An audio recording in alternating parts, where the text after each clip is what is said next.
ሰላም ጤና ይስጥልኝ። የማሌት ፋሚሊ ነው። ዛሬ ርዕሳችን የአብይ ጾም 6ኛ ሳምንት ገብርኤል ነው። ሼር፣ ላይክ፣ ሰብስክራይብ በማድረግ ቤተሰብ ይሁኑን። ቤተሰብ ያልሆናችሁን ወደ ቻናላችን በመምጣታችሁ እናመሰግናለን። እንኳን ደህና መጣችሁ። አብረን እንቆይ።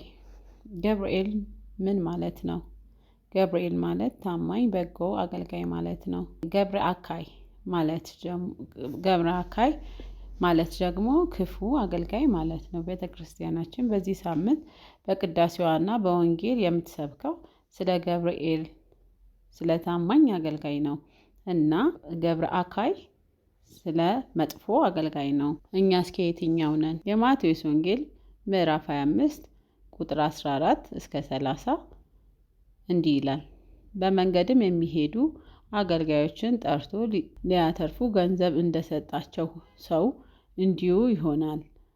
ለእያንዳንዱ እንደ ችሎታው ለአንዱ 5፣ ለአንዱ 2፣ ለአንዱ 1 ሰጠና ወዲያውኑ ሄደ። 5 መክሊት የተቀበለው ሄዶ ነገደ፣ ሌላ አተረፈ። መክሊቱን አትርፎ እንዲሁ 2ም የተቀበለው ሌላ 2 አትርፎ 1 መክሊት የተቀበለው ግን ሄዶ በምድር ቆፍሮ የጌታውን ወርቅ ቀበረ። ከብዙ ጊዜ በኋላ የዚህ አገልጋይ ጌታ መልሶ ተቆጣጠራቸው። 5 መክሊት የተቀበለውም አቀረበና አቤቱ 5 መክሊት ሰጥተኸኝ ነበረ፣ እነሆ ሌላ 5 አተረፍኩ ብሎ 5ቱን መክሊት አስረከበ። ጌታውም መልካም አንተ የታመንክ አገልጋይ፣ ለጥቂት ስለታመንክ እነሆ ለብዙ ሾሜሃለሁ፣ ወደ ጌታህም ደስታ ግባ አለው። 2 መክሊት የተቀበለው መጥቶ አቤቱ 2 መክሊት ሰጠኸኝ ነበረ፣ እነሆ ሌላ 2 መክሊት አተረፍኩ አለ። ጌታውም መልካም አንተ የታመንክ በጎ አገልጋይ፣ በጥቂት ስለታመንክ በብዙ ሾሜሃለሁ፣ ወደ ጌታህም ደስታ ግባ አለው። 1 መክሊት የተቀበለው መጣና እንዲህ አለ፣ አቤቱ ካልዘራህበት የምታጭድ ካልበተንከበት የምትሰበስብ ጨካኝ ሰው እንደሆንክ አውቃለሁ። ስለፈራውም ሄድኩና መክሊቴን በምድር ውስጥ ቀበርኩት። እንዲህም ሆነ አለ፣ አንተ ክፉና ሰነፍ አገልጋይ፣ እኔ ካልዘራሁበት የማጭድ ካልበተንኩበት የምሰበስብ ጨካኝ ሰው እንደሆንክ ገንዘቤን ለለዋጮች በተገባ ነበረ። እኔም ራሴ መጥቼ ገንዘቤን ከትርፍ ጋር በወሰድኩ ነበረ። ከዚህም የቆሙትን እንዲህ አላቸው፣ ይህ መክሊት ከእርሱ ተቀብላችሁ 10 መክሊት ላተረፈው ስጡት፣ ላለው ሁሉ ይጨመርለታል፣ ለሌለው ግን ያንኑ ያለውን ይወሰድበታል። ክፉን አገልጋይ ግን ለቅሶና የጥርስ ማፋጨት ወዳለበት ውጪ ወዳለው ጨለማ አውጡና ጣሉት። ትእዛዝ አስተላለፈ። መክሊቱን የተቀበልነው በአግባቡ ይዘናል ወይስ አልያዝነውም የሚለው ነገር ወደ ራሳችን ማምጣት ነው። በዚህም ወንጌል የምንማረው 3 ነገሮች አሉ። 1 መክሊት ሰጪ፣ 2ኛ መክሊት ተቀባይ እና መክሊቱ ራሱ ነው። መክሊት ሰጪው ክርስቶስ ኢየሱስ ክርስቶስ ሲሆን መክሊት ተቀባዮቹ እኛ ነን። መክሊት ማለት ደግሞ ስጦታ ማለት ነው።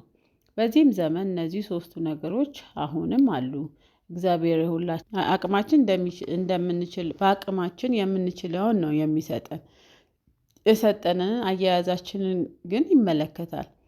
ለአንዳንዱ በምስጋና ለአንዳንዱ ደግሞ በቁጣ ይመለስለታል። በምስጋና የሚመለስላቸው ማቴዎስ ወንጌል ላይ እንዳየነው አንተ ታማኝ በጎ አገልጋይ፣ በጥቂቱ የታመንክ ስለሆንክ በብዙ ሾሜሃለሁ፣ ወደ ጌታህም ደስታ ግባ እንደተባለው መክሊታችንን በማወቅ ስንጠቀመው ወደ ጌታችን ደስታ እንገባለን። ለሌላው ደግሞ በአግባቡ ያልያዘው ደግሞ ይቀነስበታል።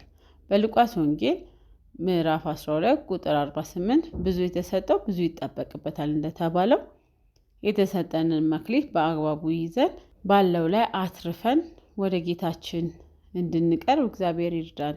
በቤተክርስቲያናችን አስተምሮ 5ቱ መክሊት የተሰጣቸው ሊቃነ ጳጳሳቶች ናቸው። 3ቱ የሚወክለው ሲመት ነው እና መጥመቅና ማቁረብን ይወክላል። 2 መክሊት የተቀበሉት ደግሞ ካህናት ወይም ቄሶች ናቸው። ማጥመቅና ማቁረብን ይወስናል። ሰዎችን ካለማመን ወደ ማመን ካመጡ፣ በቤቱ ያሉትን ደግሞ በእምነታቸው ጸንተው እንዲኖሩ ካደረጉ እነዚህ ሰዎች ካህናቶች መክሊታቸውን ተጠቅመዋል ማለት ነው። ግን በተቃራኒው በቤቱ የተቀመጡትን የሚገፉ ያላመኑትን የማይመልሱ ከሆነ ይሄ መክሊቱን ከቆፈረው ሰው ጋር ተመሳሳይ ይሆናሉ ማለት ነው። 1 መክሊት ደግሞ የተሰጠው ዲያቆናት ናቸው።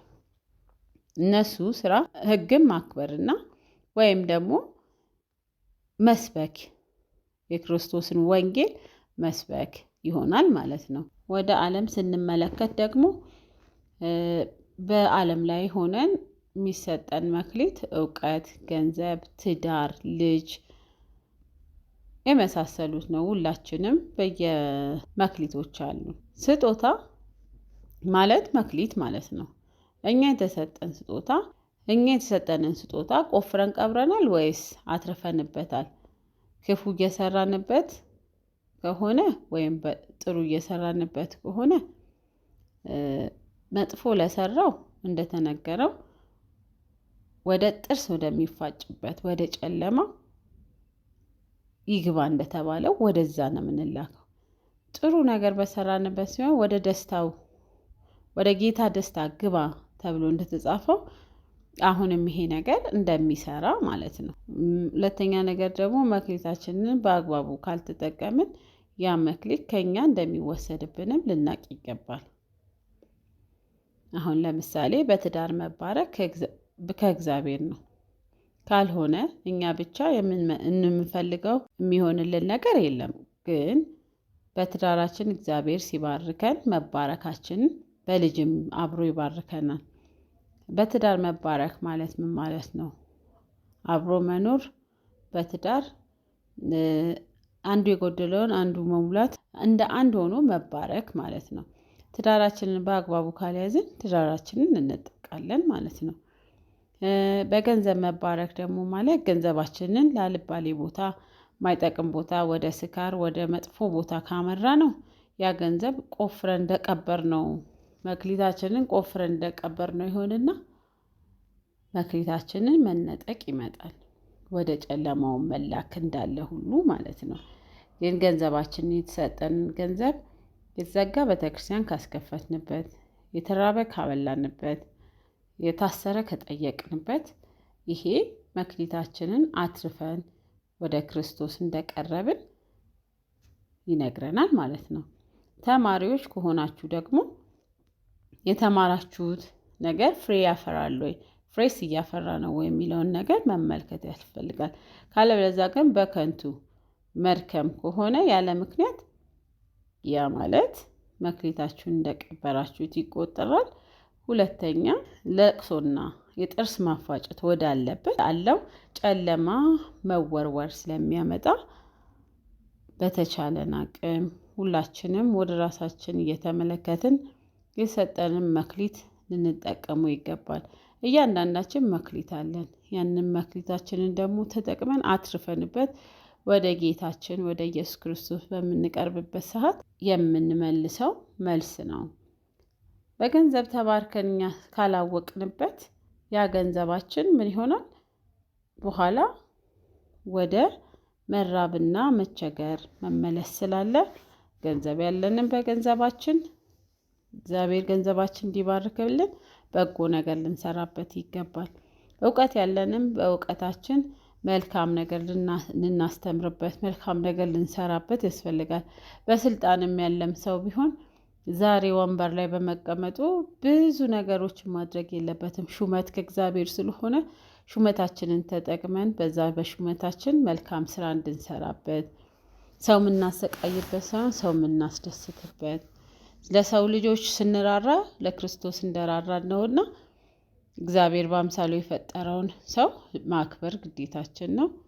አመሰግናለሁ። በሚቀጥለው ሳምንት በሌላ ፕሮግራም እንገናኛለን። ሼር፣ ላይክ፣ ሰብስክራይብ ማድረጉትን አይርሱ። ሰብስክራይብ ያላደረጋችሁ ዛሬ ደግሞ ለዚህ ቻናል አዲስ የሆናችሁ ሰዎች ካላችሁ እባካችሁ ሰብስክራይብ አድርጉ። አመሰግናለሁ።